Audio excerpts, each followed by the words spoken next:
The African Union and the European Union have committed to jointly working together to end all forms of violence against women and girls in Africa and to implement commitments that will see more women in leadership positions. AU chairperson Paul Kagame told a meeting on women's empowerment that as half of the continent's population, women hold the key to Africa's development. Sarah Kimani attended the event on the sidelines of the African Union summit in Mauritania and filed this report.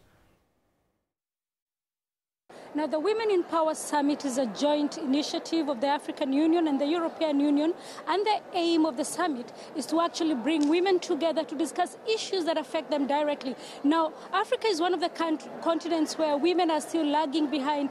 If you talk about maternal mortality, if you talk about girl-child education, if you speak about child marriages, and especially in this region, the Sahel region, the young girl is likely not to finish school compared to a girl in other countries. And so the European Union and the African Union will be speaking about ways in which they can bring women to leadership positions, how they can enhance gender transformation, and especially even within the African Union. Now, quite pointedly, this is being hosted by chairperson of the African Union, Paul Kagame of Rwanda. And Rwanda is one of the countries in the world that are leading in terms of gender equality. Women can deliver more when they are enjoying their full rights, but with men and women working together, using their talents to the maximum, the effect is not just additive, it actually multiplies. All of society benefits. The sum is indeed much greater than the parts.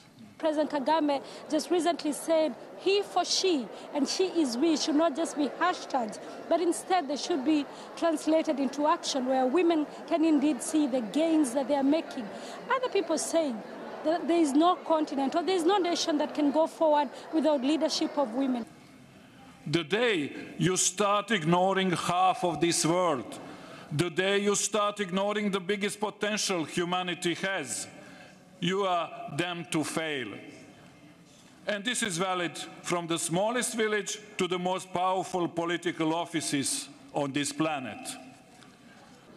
We need to see even stronger efforts to address parity at all levels, end discriminatory practices, and strengthen gender equality in both our respective organizations. I know that in this we can count on each other as strong partners. One key action that we must all take is to stop violence against women. We know that violence and discrimination are two sides of the same coin.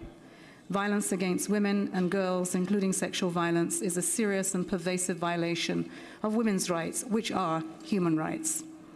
It is rooted in unequal access to empowerment and harmful social norms and stereotypes. The United Nations, together with our European Union partner, is specifically targeting the issue through the Spotlight Initiative.